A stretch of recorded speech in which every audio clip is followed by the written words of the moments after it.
And developing as we come on the air, a shutdown now looks likely for the Department of Homeland Security after the Senate left town without passing a funding bill. And that midnight deadline hits. It hits at midnight. Thank you so much for joining us. I'm Angela Brown in for Jan this morning. It is Friday, February 13th.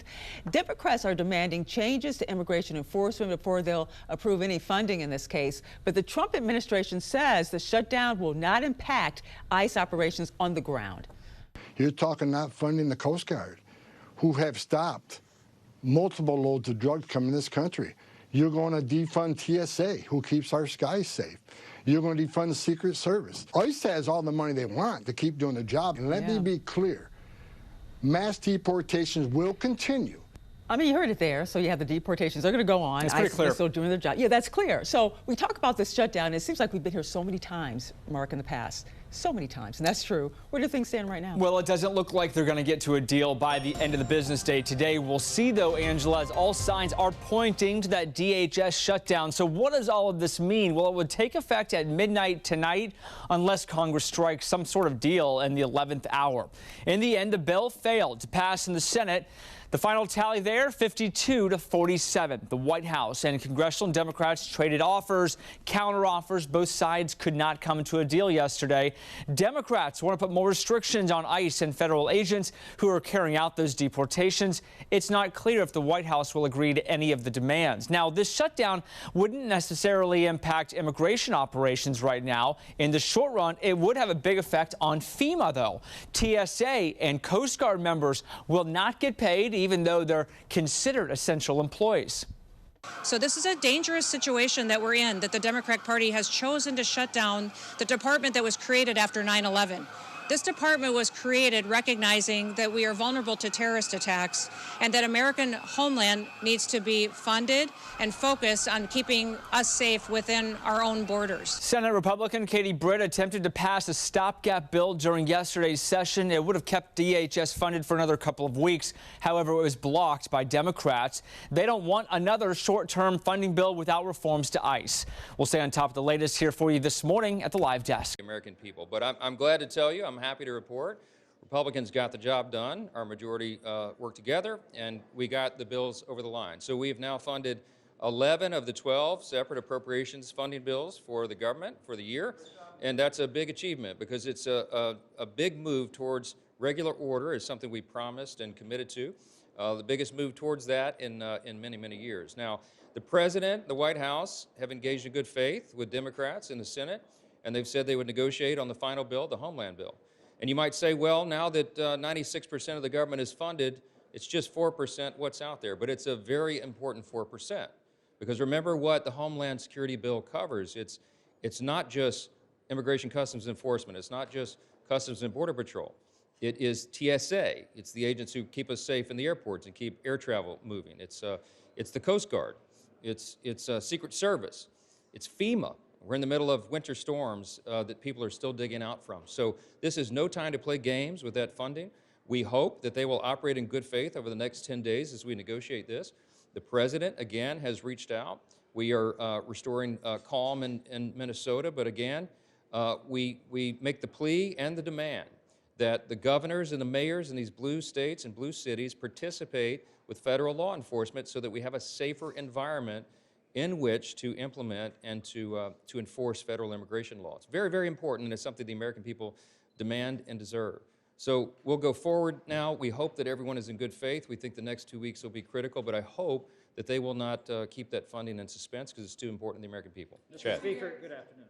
Do you really think that they can work out something in such, do you really think that they can work out something in such a short time period? That's not much time.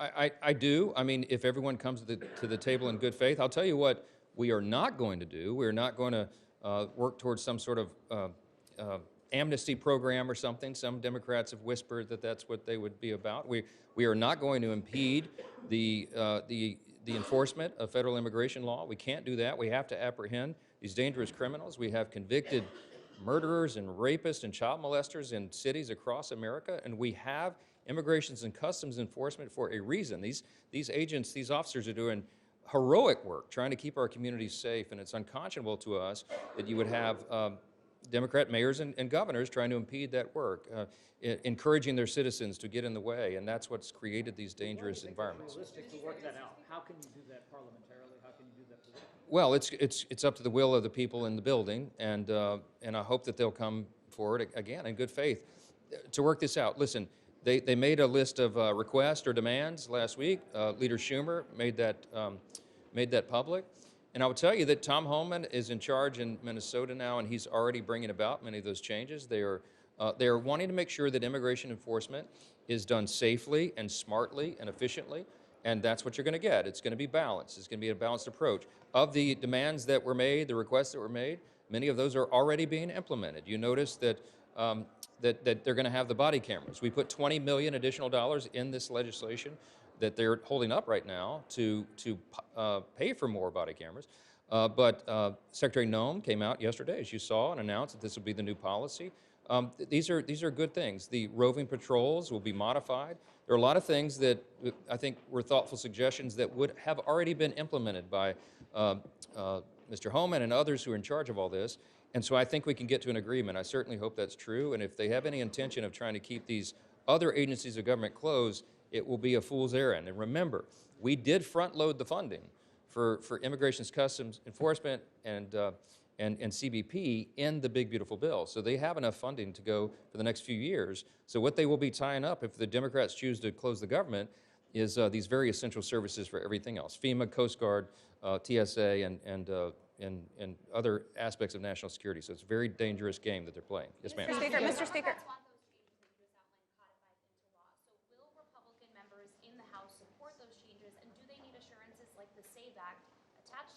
Well, look, we are going to be fighting for the SAVE Act, and I'll tell you why this is so important. We passed it twice in the House, and we will pass it again. The SAVE Act just simply says you have to have verification of citizenship to register to vote. That's about a 90-10 issue on many of the polls in this country, and we're going to enhance it by what the President calls the Save America Act. And so it would be proof of citizenship to register to vote and voter ID, which is also about an 80 or 90% issue on the polling nationwide, depending on who you talk to. These are very important things to ensure that our elections are free and fair and safe, and that's a critical component of maintaining a constitutional republic. So this is a big priority for not just House Republicans, but for the American people. And we will continue to attach this to legislation and send it over, and it will be part of the discussion over the next couple of weeks, and we'll see how all that shakes out. But I suspect that some of the changes, the procedural modifications with ICE, Immigration Customs Enforcement, will be codified. I mean, they've said that they're willing to do some of this, and so we'll see how it comes out. I don't think we'll have to get rid of the filibuster to get these things done, and that's certainly our hope. Yes, ma'am. Just to be clear, you're going to attach the SAVE Act to future DHS funding? I'm not going to tell you in advance how those negotiations will go. There's a lot of discussions to be held, but I will tell you what I'm saying to you is that House Republicans have already passed the SAVE Act twice. We did it in the last Congress, did it in this Congress. We will continue to try to advance that because we believe that is critically important to the American people and to our election system. Just a quick follow-up on elections. The president says that he wants Republicans to nationalize elections. Do you agree with him, and do you have confidence in how elections are conducted right now heading into the midterm? We have thoughtful debate about our election system every election cycle and sometimes in between. We know it's in our system. The states have been in charge of administering their elections. What you're hearing from the president is his frustration about the lack of some of the blue states, frankly, of enforcing these things and making sure that they are free and fair elections. We need constant improvement on that front. I don't know what the ultimate solution is going to be. I'm not going to get ahead of the negotiations here, but I think that is something that's going to be a continuing theme here. It's something that we'll continue to push, and we hope the governors will insist upon that same thing as well. In some of the states, like in California, for example, I mean, they hold the elections open for weeks after Election Day. That's just one thing that bothers so many people. We had 3 House Republican candidates who were ahead on Election Day in the last election cycle. And every time a new tranche of ballots came in, they just magically whittled away until their leads were lost. In no series of ballots that were counted after Election Day were our candidates ahead on any of those counts. It looks on its face to be fraudulent. Can I prove that? No, because it happened so far upstream. But we need more confidence the American people in the election system, and it's essential, and everybody, no matter what party you're in, should agree with that.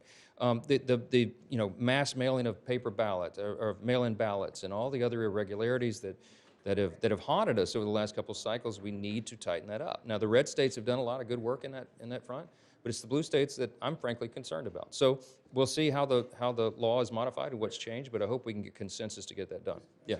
Pope Leo has cited Matthew 25:35 to critique Donald Trump's mass deportation agenda. How would you respond to Pope Leo in Scripture? So you want me to give you a theological dissertation? All right, I'll tell you what, I'll post it on my website later today, but let me give you a quick summary. Borders and walls are biblical. From the Old Testament to the New, God has allowed us to set up our civil societies and have separate nations. Immigration is not something that's frowned upon in Scripture. In fact, it's welcome. We're to welcome the sojourner and love our neighbor as ourselves. But what's also important in the Bible is that assimilation is expected and anticipated and proper. When someone comes into your country, comes into your nation, they do not have the right to change its laws or to change its society. They're expected to assimilate.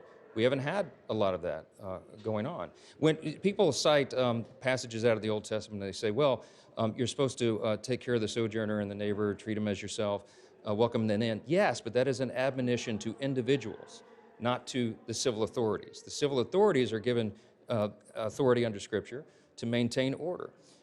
Romans 12, you want to do this? Romans 13 says that the civil authorities are God's agents of wrath to bring punishment upon the wrongdoer. And it says if you do right, you have no fear of the civil authorities, but those civil authorities are necessary. It's a calling. It's a calling to maintain order in society, and we have not had that. When Biden and Harris opened the borders wide for 4 years, we had as many as 20 million illegals come across the country, and we all know many dangerous people, hardened criminals, child molesters, rapists, murderers, all the rest, terrorists who came into the country. We did not take care of our borders. Sovereign borders are biblical and good and right, and they're just, because it's not because we hate the people on the outside, it's because we love the people on the inside. We should love our neighbor as ourselves, as individuals, but it's the civil authority and the government has to maintain the law.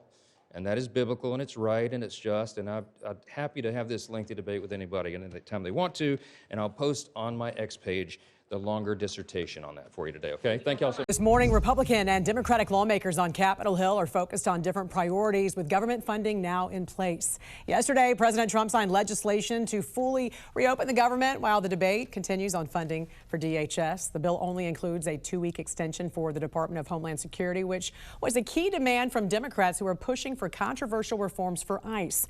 Republicans, meantime, secured funding for the rest of the government through the end of September, along with several other key priorities. The bill officially ends all taxpayer subsidies for radical far-left woke programming on NPR and PBS, just a waste of money. It slashes nearly $10 billion in wasteful foreign aid spending, giving money to countries that don't need it. It fully funds our military, includes a well-deserved pay raise for all American service members, and makes historic investments in the American shipbuilding industry, which is great. Funding to abusive and weaponized IRS programs. I was a victim of that too. You probably read that. Did you read that recently, right? Sure. I was, I guess, the ultimate victim. This morning, lawmakers on Capitol Hill say they've reached a deal with the White House on a bill to reopen the government, and we're tracking the key vote scheduled to happen in just a few hours as President Trump holds some last-minute meetings with a few GOP holdouts. Thanks for joining us. I'm Jan Jeffcoat. It's Tuesday, February 3rd. This morning, House Speaker Mike Johnson is a step closer to once again reopening the government after a couple of days of delays. Mark Boyle joining us at the live desk with the latest on this. You know, a bunch of overnight developments, Mark. House Speaker Johnson does say he has the votes. It's still going to be pretty close, though. He's pretty hopeful this will get done. It will be down to the wire, as House Speaker Mike Johnson could face some last-minute challenges, if you will, to get this across the finish line. President Trump on social media talking about the bill and why it's so important to get it done. He talks about how he's going to sign it into law immediately and also needs to be done without delay. This message right here comes after the president held meetings with members of his own party. Some Republicans said they would not approve the government spending bill if it didn't include the SAVE Act, which is a set of new voter eligibility requirements. Now, in the end, Senate Majority Leader John Thune agreed to bring bring this to the Senate floor for a vote in exchange for Republican holdouts in the House voting yes on the spending bill. We got assurances on the standing filibuster, which is incredibly important. I don't know if you guys remember when I was talking about inherent contempt, a lot of people didn't know what that is. The standing filibuster is an old school parliamentary procedure, but it's a way to break through what we consider traditional norms to get voter ID passed. Now, the president has made a series of promises to get the spending bill along. Last week, he also struck a deal with the Senate Minority Leader Chuck Schumer in which Homeland Security would only be funded for the next 2 weeks while Congress debates changes to immigration enforcement operations. The House is going to be back in session just in a few hours from now, 10 o'clock Eastern time. Updates throughout the day on how this goes right here at thenationaldesk.com. This morning, the Trump administration also warning about the negative effects of an extended shutdown. Already, the Labor Department has been forced to delay the release of a key jobs report that's used to help determine future interest rates. The White House also warning the shutdown could hit GDP. Economists had expected strong growth, but the projections were made before that shutdown started. You know, we were at 5.6% GDP, and we lost 1.5 points because of the 42-day shutdown. Think of that. We would have been at 7. Nobody ever saw a number like 7. And I think, Howard, probably 1.5 points was the number, right? 1.5 for the shutdown. Exactly right. And it's very bad for our country. But despite that, we have the highest numbers we've ever had. You know, we're doing well. We're going right through it. But I will say that I spoke with Senator Schumer numerous times, and I don't think they want to see a shutdown either. On top of the bill to reopen the government, lawmakers also vote next week on legislation to lower housing costs. Both Republicans and Democrats have signaled support for that measure. Some of the provisions do include increasing housing supply through deregulation. We keep hearing about that. Also through modernizing local development and rural housing programs, as well as expanding access to manufactured and affordable housing. It all comes as a new report already shows significant progress there on the housing front. Right now, it might not seem like it, but rental prices are at a 4-year low. In fact, last month, rents dropped for the 6th straight month to a national average of $1,353. That's down 6.2% from the peak price, which happened during the Biden administration.